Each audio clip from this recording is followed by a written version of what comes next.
ഈ ആഴ്ച OTT release ചെയ്ത സിനിമകൾ ഉൾപ്പെടെ 10 OTT അപ്ഡേറ്റുകളാണ് ഈ വീഡിയോയിലൂടെ നോക്കുന്നത്.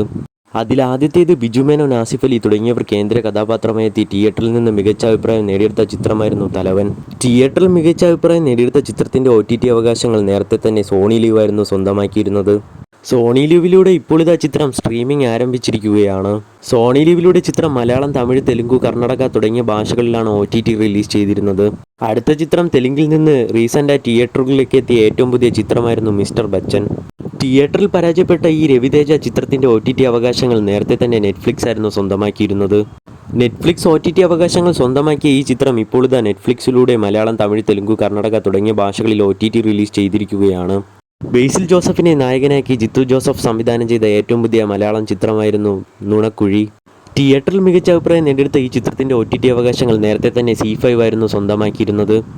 ഇപ്പോൾ ഇതാ ചിത്രം C5ലൂടെ ഈ ഓണം പ്രമാണിച്ച് സെപ്റ്റംബർ 12-ാം തീയതി, അതായത് ഇന്ന് രാത്രി 12 മണിയോടെ OTT റിലീസ് ചെയ്യുന്നതാണ്. നേരത്തെ തിയേറ്ററുകളിലേക്ക് എത്തി ഡീസന്റ് അഭിപ്രായം നേടിയെടുത്ത മറ്റൊരു ചിത്രമായിരുന്നു വിശേഷം. ഇപ്പോൾ ഇതാ ചിത്രം ആമസോൺ പ്രൈമും സിംപ്ലി സൗത്ത് എന്നീ OTT പ്ലാറ്റ്ഫോമിലൂടെ OTT റിലീസ് ചെയ്തിരിക്കുകയാണ്. കഴിഞ്ഞ മാസം തിയേറ്ററുകളിലേക്ക് എത്തി മികച്ച അഭിപ്രായം നേടിയെടുക്കാതെ പോയ മറ്റൊരു ചിത്രമായിരുന്നു ഹണ്ട്. ഷൈജി കൈലാസ് സംവിധാനം ചെയ്ത് ഭാവന നായികാവേഷത്തിലെത്തിയ ചിത്രമായിരുന്നു ഹണ്ട്. ഇപ്പോൾ ഇതാ ചിത്രത്തിന്റെ OTT അവകാശങ്ങൾ ആമസോൺ പ്രൈമും സിംപ്ലി സൗത്തും സ്വന്തമാക്കിയിരിക്കുകയാണ്. ചിത്രം ഈ മാസം പകുതിയോടെയോ അല്ലെങ്കിൽ അടുത്ത മാസം ആദ്യ ആഴ്ചയിലോ OTT റിലീസ് ചെയ്യുന്നതാണ്.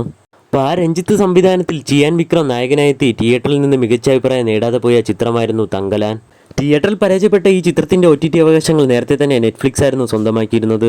ചിത്രം നെറ്റ്ഫ്ലിക്സിലൂടെ സെപ്റ്റംബർ 15-ാം തീയതി അല്ലെങ്കിൽ സെപ്റ്റംബർ 20-ാം തീയതി OTT റിലീസ് ചെയ്യുന്നതാണ്. അടുത്ത ചിത്രം വിഷ്ണു ഉണ്ണികൃഷ്ണൻ നായകനായെത്തി തിയേറ്ററിൽ നിന്ന് പരാജയപ്പെട്ട മറ്റൊരു ചിത്രമായിരുന്നു ഇടിയൻ ചന്തു. തിയേറ്ററിൽ പരാജയപ്പെട്ട ഈ ചിത്രത്തിന്റെ OTT അവകാശങ്ങൾ നേരത്തെ തന്നെ ആമസോൺ പ്രൈമായിരുന്നു സ്വന്തമാക്കിയിരുന്നത്. ഇപ്പോൾ കിട്ടുന്ന റൂമറുകൾ അനുസരിച്ച് ചിത്രം ഇന്ന് രാത്രി 12 മണിയോടെ ആമസോൺ പ്രൈമിലൂടെ OTT റിലീസ് ചെയ്യുമെന്നാണ് അറിയാൻ കഴിയുന്നത്. ജോമോൻ, ജ്യോതി തുടങ്ങിയവരെ കേന്ദ്ര കഥാപാത്രമായെത്തി വിപിൻ ദാസ് സംവിധാനം ചെയ്ത ഏറ്റവും പുതിയ മലയാളം ചിത്രമായിരുന്നു വാഴ. തിയേറ്ററിൽ മികച്ച അഭിപ്രായം നേടിയെടുത്ത് തിയേറ്ററിൽ ബ്ലോക്ക് ബസ്റ്ററായ ഈ ചിത്രത്തിന്റെ OTT അവകാശങ്ങൾ ഇപ്പോൾ ഇത് ആമസോൺ പ്രൈം സ്വന്തമാക്കിയിരിക്കുകയാണ്. തിയേറ്ററിൽ മികച്ച അഭിപ്രായം നേടിയെടുത്ത ഈ ചിത്രം സെപ്റ്റംബർ അവസാനത്തോടെ ആമസോൺ പ്രൈമിലൂടെ OTT റിലീസ് ചെയ്യുന്നതാണ്. ഇതുപോലെയുള്ള OTT അപ്ഡേറ്റുകൾക്കായും സിനിമ വാർത്തകൾക്കായും നമ്മുടെ ചാനൽ മറക്കാതെ സബ്സ്ക്രൈബ് ചെയ്യൂ.